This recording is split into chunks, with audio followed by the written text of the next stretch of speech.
Ada seorang sahabat datang ke Nabi.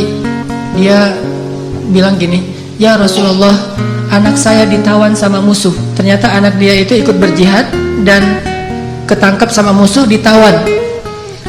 Dan musuh minta tebusan sekian ratus dinar, kalau nggak ditebus akan dibunuh.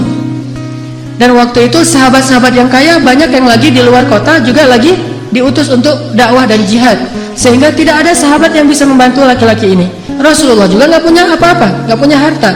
Dia datang kepada Rasulullah, "Ya Rasulullah, anak saya ditawan, minta sekian ratus dinar. Kalau saya nggak menebus, nanti anak saya akan dibunuh. Gimana ini ya Rasulullah? Dia hanya memberi waktu saya 1 hari sampai besok." Kemudian Rasulullah mengatakan, "Ya wahai bapak, ya Syekh, perbanyaklah mengatakan la haula wala quwata illa billah." "Oh gitu, ya Rasulullah, ya gitu." Akhirnya dia pulang, nggak ngomong ya sih la haula wala quwata illa billah, tapi yang lain nggak ngomong kayak gitu. Udah aja kalau Allah bilang la haula wala quwata illa billah, hasbunallah wa ni'mal wakil, cukup Allah. Jangan bilang cukup Allah lalu ada kalimat nafi. Hasbunallah sih, cuman, nah ini nggak hasbunallah, karena hasbunah itu tidak ada cuman. "Oh gitu ya Rasulullah," gitu. Udah dia pulang, la haula wala quwata illa billah, la haula wala quwata illa billah. Sampai di rumah istri nanya, "Pak, gimana tadi sama Rasulullah, udah dapat belum pinjaman untuk menebus anak kita?" "Udah dapat mah, ini luar biasa." "Apa?" "La haula wala quwata illa billah." "Oh gitu, la haula wala quwata illa billah." Berdua tuh, suami istri soleh-soleha, sama-sama athiqah billah, sangat keep the faith. Nggak mengatakan, "Iya emang zikir, cuman uang konkretnya mana?" Nggak nanya-nanya kayak gitu. Udah aja, "Oh la haula," ya udah la haula wala quwata illa billah. Sepanjang malam mereka berzikir la haula wala quwata illa billah. Tiba-tiba waktu subuh ada yang ngetok pintu rumah, tok tok tok, "Assalamualaikum." Terdengar suara anak laki-lakinya, pas dibuka benar anak laki-lakinya pulang dalam keadaan selamat. Dan ternyata di luar suaranya berisik, banyak suara kambing. Pas dilihat, itu apa itu? Kambing, lebih dari 100 ekor. Kemudian ayahnya bertanya, "Apa yang terjadi? Bagaimana kamu selamat dan membawa banyak kambing?"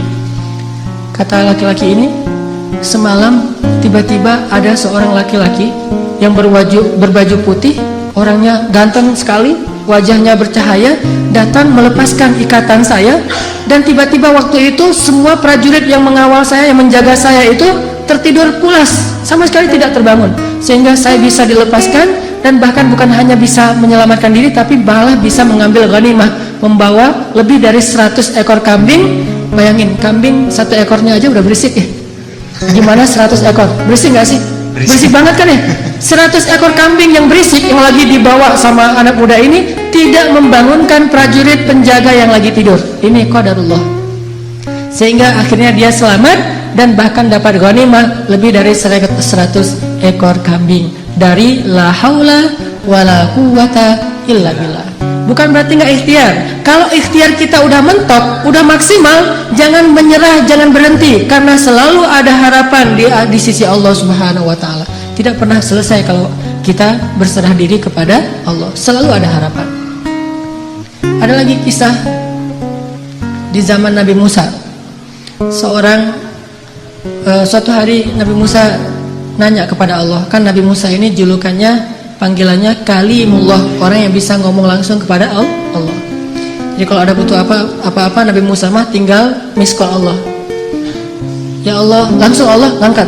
"Ada apa Musa?" gitu. Kayak kita telepon gitu ya, nggak bisa ngelihat langsung tapi bisa telepon langsung.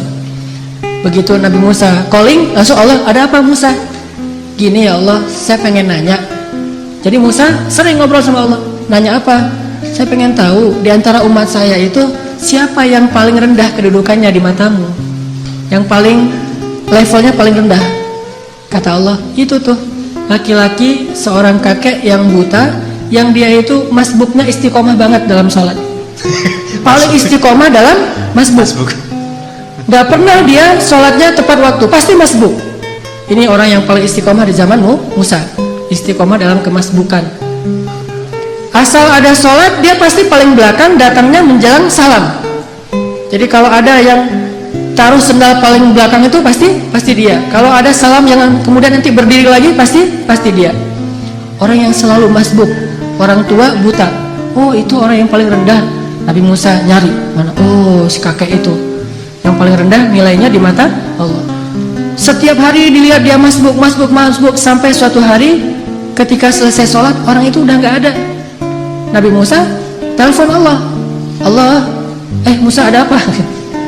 Itu si kakek kemana? Kok nggak datang? Kata Allah, dia sudah meninggal dan sekarang ada di dalam surga. Nabi Musa heran, ya Allah, gimana ceritanya tuh? Kakek yang nilainya paling rendah, yang nggak ada apa-apanya, yang masbuk sejati, tiba-tiba masuk surga sejak dia meninggal. Apa yang terjadi ya Allah? Allah bilang, ya Musa, suatu hari ketika kakek ini keluar dari masjid, dari tempat ibadah, dia jalan kemudian kesesat gara-gara dia buta, sampai di sebuah tanah yang lapang. Dia menemui seorang laki-laki, kemudian dia bertanya, saya ada di mana sekarang? Laki-laki itu mengatakan, ini kamu sedang berada di tanah lapang, di sebuah lapangan, di sebuah alun-alun. Kemudian kakek ini mengatakan, tidak, sesungguhnya rahmat Allah lebih luas daripada segalanya. Kamu berada di tanah yang luas? Kata dia, tidak, rahmat Allah yang lebih luas. Hanya karena itu, kemudian Allah mengatakan, wahai Musa, sesungguhnya rahmatku mendahului kemarahanku. Sehingga dia masuk surga hanya dengan kalimat, sesungguhnya rahmat Allah lebih luas. Makanya kalau kita nge-tag Allah, nge-mention Allah, libatkan Allah dalam urusan kita, selalu beruntung. Bayangin sekedar mengatakan subhanallahi wa bihamdi subhanallahil azim, langsung Allah sediakan pohon-pohon kurma yang sangat banyak di dalam surga.